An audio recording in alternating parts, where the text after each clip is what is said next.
Good day everyone, I'm Teacher Teens and welcome to my YouTube channel.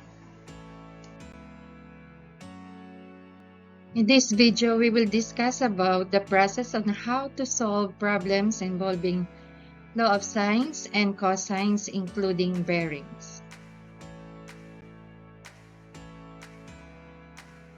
Let's have a review. In each triangle below, an unknown side is marked with letter X, while an unknown angle is marked with theta. Determine whether law of sines or law of cosines must be applied in solving for the unknown part. Tignan muna natin yung cases sa figure 1. So in figure 1, we have triangle ABC. Ano kaya ang case ng given triangle? So we have side, angle. So, ang case sa figure 1 ay side, angle. So, anong law ba ang pwede nating gamitin kapag ang case ay side, angle? Okay, so, we will use law of sines. How about for figure 2? So, ang given case dito ay side, angle, side. So, yun ang case sa figure 2. Side, angle, side. So, anong law ang gagamitin natin? Law of sines ba or law of cosines? Okay, so sa figure 2, ang gagamitin natin ay law of cosines. Next, figure 3. Ano ang case na meron sa figure 3? So, meron tayong angle, side, angle. So, yun ang case ng figure number 3. So, ito ay law of sines. Let us consider figure 4. Anong case kaya ang meron sa figure 4? So, we have side, side. So, ang case ng figure 4 ay side. Anong law kaya ang gagamitin natin or pwede natin gamitin kapag ang case ay side. Okay, so ang gagamitin natin ay law of cosines. Sa figure 5 naman, anong case mayroon ang figure 5? So, side, angle, side. So, ang case ng figure number 5 ay side, angle, side. So, ang pwede natin gamitin dito ay law of cosine.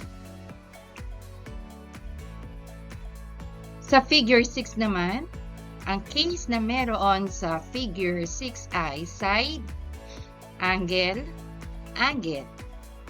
So, ang pwede natin gamitin sa figure 6 ay law of sines. Steps of the modified ideal problem solving model. Step 1, we will identify the problem. Step 2, draw an illustration. Step 3, explore possible strategies. Step 4, apply the chosen strategy. And step 5 is look back and learn. Let's have now problem number 1. Towers A and B are 10 kilometers apart. They use the direction of the other tower at 0 degree. Fire rangers at Tower A spots a fire at 42 degrees, and fire rangers at Tower B spots the same fire at 64 degrees. How far is the fire from the both towers? So first, step 1 muna tayo. Step 1, identify the problem. So given, we have 10 kilometers, that is the distance between fire towers A and B. 42 degrees, that is the angle measure formed by the distance between the two towers and the distance of Tower A to the fire. 64 degrees, that is the angle measure formed by the distance between the two towers and the distance of Tower B to the fire. For step 2, we're going to draw an illustration. So this is now our plane figure, which is a triangle. So we have 10 kilometers distance between fire towers A and B. So this will be now Tower A and Tower B. And the distance between the two towers is 10 kilometers. Next, 42 degrees, that is the angle measure formed by the distance between two towers and the distance of Tower A to the fire. So let's say, for example, this is the location of the fire. So we have 42 degrees. So the measure of this angle now, or angle A, measures 42 degrees. Next, 64 degrees, that is the angle measured by the distance between two towers and the distance of Tower B to the fire. So the measure of this angle is 64 degrees. And we're going to find the distance of the fire from towers A and B. So since this is angle A, so this will be now side A. And since this is angle B, so this will be side B. Let's have now step 3, that is explore possible strategies. Let us examine first the illustration that we have. So here we have angle, side, angle. So that is the case of the given problem. So angle, side, angle. So what law are we going to use? Ano bang gagamitin natin? Law of sines ba or law of cosines? So ang gagamitin natin ay law of sines. Bago natin gagamitin ang law of sines, kailangan muna natin kunin ang measure ni angle F. Ito. Okay, so solving for angle F. Angle F now is equal to 180 degrees minus the sum of the measures of angle A and angle B. So ano ba ang measure ni angle A? Ang measure ni angle A ay 42 degrees. Ano ang measure ni angle B? Ang measure ni angle B ay 64 degrees. And then, ang gagawin natin, i-add lang natin si 42 degrees at si 64 degrees. So, 42 degrees plus 64 degrees equals 106. And then, isusubtract na natin si 106 degrees sa 180 degrees. So, 180 degrees minus 106 degrees equals 74 degrees. So, ang measure ni angle F ay 74 degrees. Next step is apply the chosen strategy. So, first, isosolve muna natin ang value ni side A. So, ito si side A. Ano ba ang formula na gagamitin natin? So, meron tayong side A over sine 42 degrees. Ito yung opposite angle ni side A. Kaya meron tayong sine 42 degrees. Equals yung given side na 10 kilometers. So, 10 dito. And then, ang opposite angle ni 10 ay 74 degrees. Kaya meron tayong 10 over sine 74 degrees.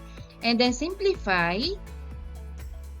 So ang equation natin ay magiging A is equal to 10 times sine 42 degrees all over sine 74 degrees. So ang gagawin natin 10 times sine 42 degrees divided by sine 74 degrees. So ang magiging value ni side A ay 6.96 kilometers. Let us solve now for side B. So, ito si side B.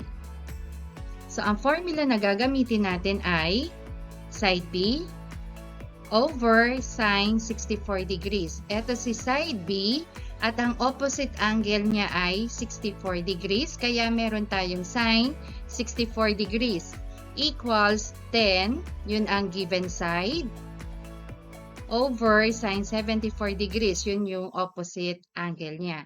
And then simplify natin.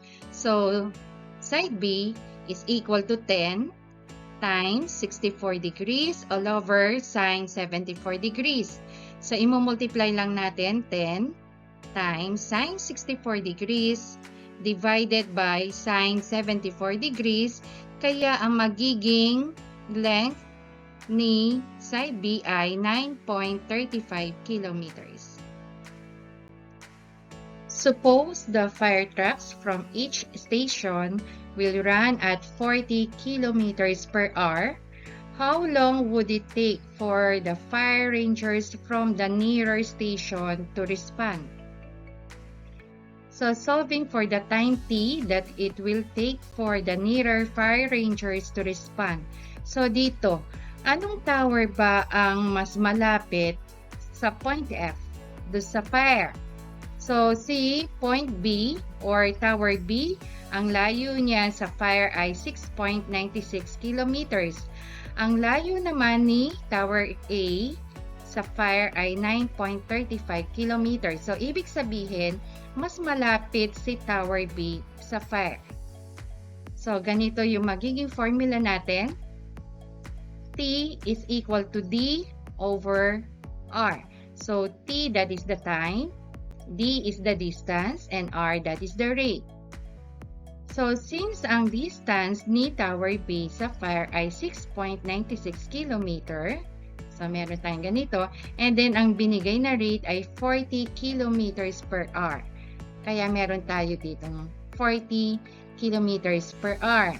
And then, kung isi-simplify natin yung units, makakancel si kilometers. So, ang magiging unit natin ay R. 6.96 divided by 40. So, T now is equal to 0.174 hours. And then, i-convert natin ito sa minutes. So, ang value ni T ay 10.44 minutes. And our last step is look back and learn. So, dito matatagpuan yung conclusions natin. So, sa given problem, ang magiging conclusions natin, number 1, fire tower A is 9.35 kilometers away from the fire. And then, fire tower B is 6.96 kilometers away from the fire. And number 3, the fire rangers from the nearer fire tower, which is fire tower B, can respond to the fire in 10.44 minutes if its fire truck will run at the speed of 40 kilometers per hour. Let's have problem number 2. Two sides of a parallelogram are 5 meters and 8 meters long. If one of its angles measures 72 degrees, what is the length of the shorter diagonal? So, step 1, identify the problem. Ilalagay muna natin dito yung mga given. So, 5 meters, length of one side of the parallelogram. And then 8 meters is the length of another side of the parallelogram. And 72 degrees, that is the angle measure formed by the sides of the parallelogram. Next step is draw an illustration. So, we have a parallelogram. And then, nakalagay kasi sa problem, sabi niya, two sides of a parallelogram are 5 meters and 8 meters long. Kaya, itong side na to ay 5 meters na equal din sa isang side na to. And then, yung isang side naman ay 8 meters na equal sa side na to. And then, sabi niya, if one of its angles measures 72 degrees, so, ito yung angle na nasa gitna or the included angle between 5 meters and 8 meters side. And, sabi niya, what is the length of the shorter diagonal? Ito ang shorter diagonal ng parallelogram. So, ito yung hahanapin natin yan na length. Next step tayo, explore possible strategies. So, given the same illustration, a parallelogram, and then, hahanapin natin ang value ni x. So, dito makikita nyo na ang case ay side, angle, side. So, anong law ba ang pwede natin gamitin sa side, angle, side na case? Law of sines ba o law of cosines? So, ang gagamitin natin ay law of cosines. Next step is apply the chosen strategy. So, since ang gagamitin natin ay law of cosines, so ang magiging equation natin ay x squared. So, kasi ito yung hahanapin natin na side x. So, meron tayong x squared is equal to 5 squared. So, ito yung isang side. Plus 8 squared minus 2 times 5 times 8. So, dito yon 5 times 8 and then times 2. And then times cosine 72 degrees. Yun ang measure ng angle. Next, simplify na natin yung equation. So, we have x squared. And then the square of 5 or 5 squared is 25 plus 8 squared is 64. And then minus 2 times 5 times 8 is 80. So, kaya meron tayong minus 80. And then cosine 72 degrees is 0.3090. And then next step ay i-multiply natin si 80 and 0.3090. So, magkakaroon tayo ng, ikakopy lang natin x squared equals 25 plus 64. So, magkakaroon tayo ng minus 24.72. Next ay isi-simplify natin. 25 plus 64 minus 24.72. So, ang magiging sagot ay 64.28. Yun ang value ni x squared. Pero ang pinapahanap sa atin kasi ang value ni x o yung length ng side na to. So, ang gagawin natin, we're going to extract the root. So, x now is equal to the square root of 64.28. And the square root of 64.28 is 8.02. So, the length of x is approximately equal to 8.02 meters. Last step natin ay look back and learn. So, dito yung magiging conclusion natin. So, ang conclusion natin ay the shorter diagonal is 8.02 meters long. Next topic natin is bearing. So, it is an angle from the north line or positive y-axis to the line being measured. Examples, determine the bearing of the following angle in the given Cartesian plane. So, figure 1, makikita nyo dito, in figure 1, so meron tayong 40 degrees dito. So, sabi niya, 40 degrees east of north. So, mag-i-start tayo sa paghanap ng bearing ay lagi tayong nagsisimula sa positive y-axis or that is the north. So, ano ang magiging bearing ng illustration na to or figure 1? So, ang magiging bearing niya ay 040 degrees or that is 40 degrees. That is the bearing. In bearing, laging 3 digit ang sinusulat natin. So, ito yon. From north up to the line. So, that measures 40 degrees. Next illustration. So, sa figure 2, ang illustration ay 20 degrees east of south. Ito ang south. Ito ang east. So, 20 degrees daw from south to east. Kaya, ang measure daw ng angle na to ay 20 degrees. Pero, ang pinapahanap kasi sa atin ay bearing. So, magsisimula tayo sa positive y-axis, which is the north. So, from this point now, or from this line, up to the line of the angle. So, ano ang measure nito? Diba, ito ay 180 degrees. Yung measure ng angle na to ay 20 degrees. So, ang gagawin natin, 180 degrees minus 20 degrees. So, that is equal to 160 degrees. So, ang bearing ng illustration na to ay 160 degrees. Next illustration. So, we have 50 degrees west of north. Ito ang north, ito ang west. Sabi niya, 50 degrees daw west of north. And then, pinapahanap yung bearing. So, again, mag-i-start tayo sa positive y-axis, which is the north. And then, ang rotation ay laging clockwise. So, paganyan. And then, di ba, one revolution is 360 degrees. Aalisin lang natin or babawasan natin ng 50 degrees.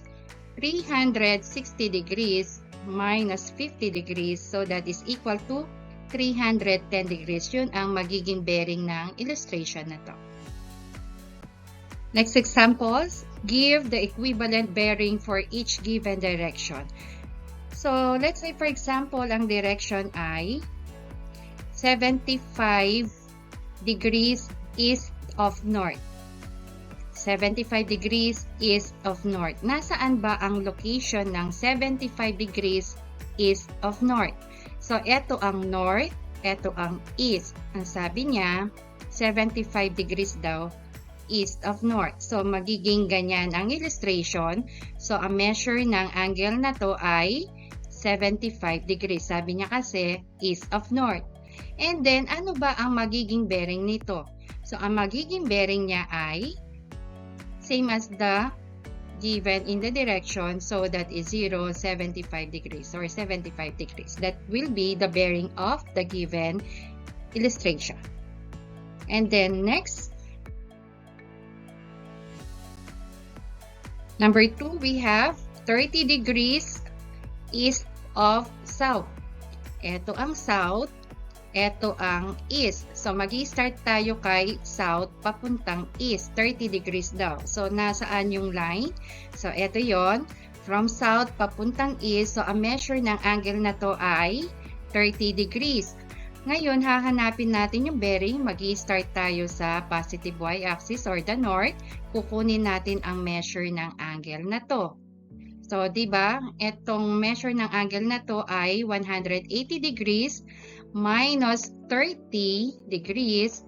So, ang magiging sagot ay 150 degrees. So, ang measure or the bearing of 30 degrees east of south ay 150 degrees.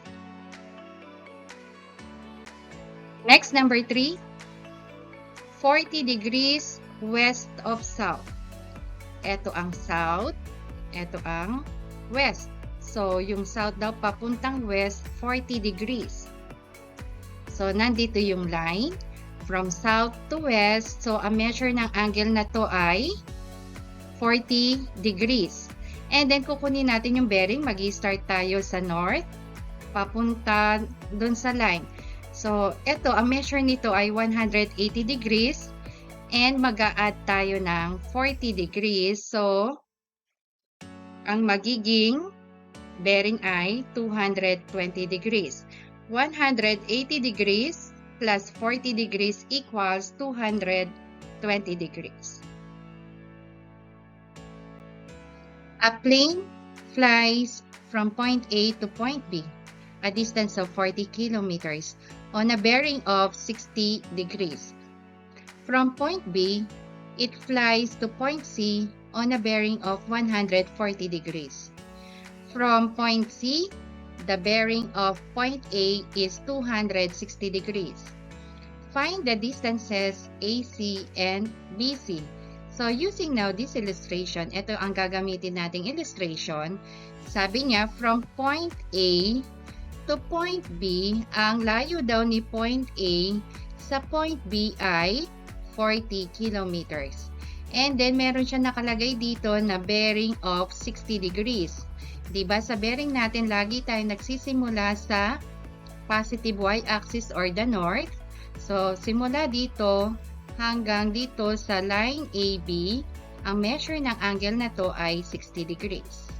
And then, sabi niya, from point B, it flies to point C on a bearing of 140 degrees. So from point B to point C, magdodraw na naman tayo ng positive y-axis dito. And then, mag-start dito hanggang dun sa line BC. So, ang bearing nito ay 140 degrees. And then, from point C, the bearing of point A is 260 degrees. So, from point C to point A, so magdodraw tayo again ng positive y-axis. So, from north, papuntang A or line AC, ang bearing ay 260 degrees. And then, we're going to find the distances AC and BC. Let us continue. So, para makuha natin yung length ng AC or distance ng AC at ng BC, kailangan muna natin makuha yung measure ng angle A, angle B, and angle C. So, using now the bearings, the interior angles of triangle ABC are at point B. So, sabi niya, bearing of BA from B is 240 degrees. Saan nakuha yung 240 degrees? Yun ang reverse bearing ng 60 degrees. So, ano ba ang reverse bearing? A reverse bearing, also called a back bearing, is the bearing measured in the opposite direction of travel.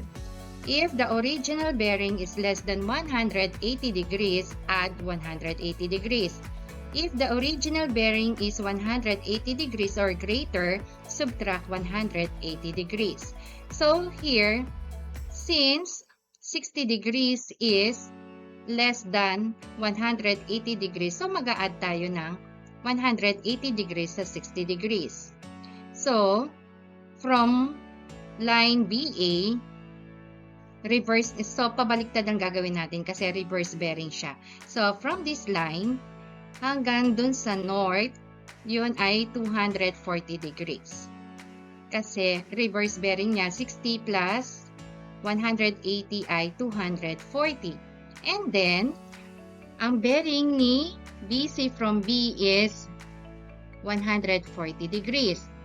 So, ang gagawin natin para makuha ang measure ni angle B, 240 minus 140 equals 100 degrees. Next, at point C. So, eto si point C. Bearing of CA from C is 260 degrees. So, eto yon, 260 degrees. And then, bearing of CB from C is 320 degrees. So, from C, eto, is 320 degrees. Saan nakuha yung 320 degrees? So, reverse bearing ni 140 degrees, since 140 degrees is less than 180 degrees, so mag-add tayo ng 180 degrees sa 140 degrees, kaya meron tayong 320 degrees. And then, angle C is equal to 320 degrees minus 260 degrees, so that is equal to 60 degrees. So, ang measure ni angle C ay 60 degrees. And then, since meron na tayong measure ni angle B at saka ni angle C, so madali na lang hanapin ang measure ni angle A. Angle A is equal to 180 degrees minus, i-add lang natin yung measure ni angle P na 100 degrees, angle C na 60 degrees, 100 plus 60 is 160. So, 180 degrees minus 160 degrees is 20 degrees. Yun ang magiging measure ni angle A. Next step, using the law of sines, ang una nating isosolve ay ang line AC. So, ang magiging equation natin ay AB. Nasaan si AB? Ito si line AB over sine C. Sine C.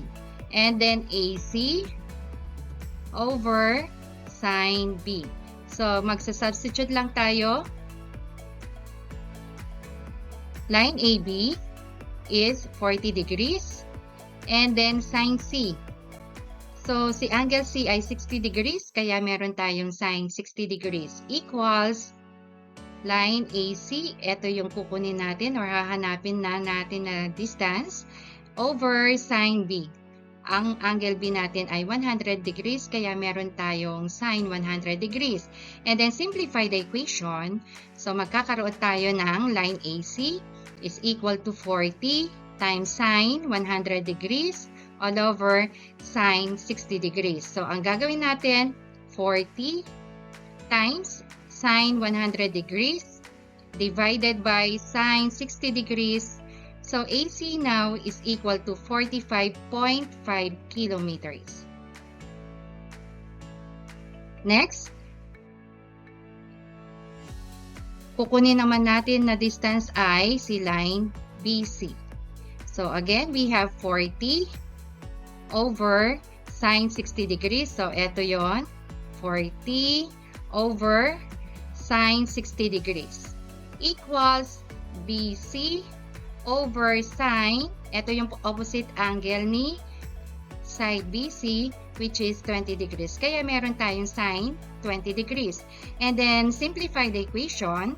So, we have BC equals 40 times sine 20 degrees all over sine 60 degrees. So, i-multiply muna natin 40 times sine 20 degrees and then divide it by sine 60 degrees. So, line BC now is equal to 15.8 kilometers. Thank you for watching. Please don't forget to like, share, and subscribe.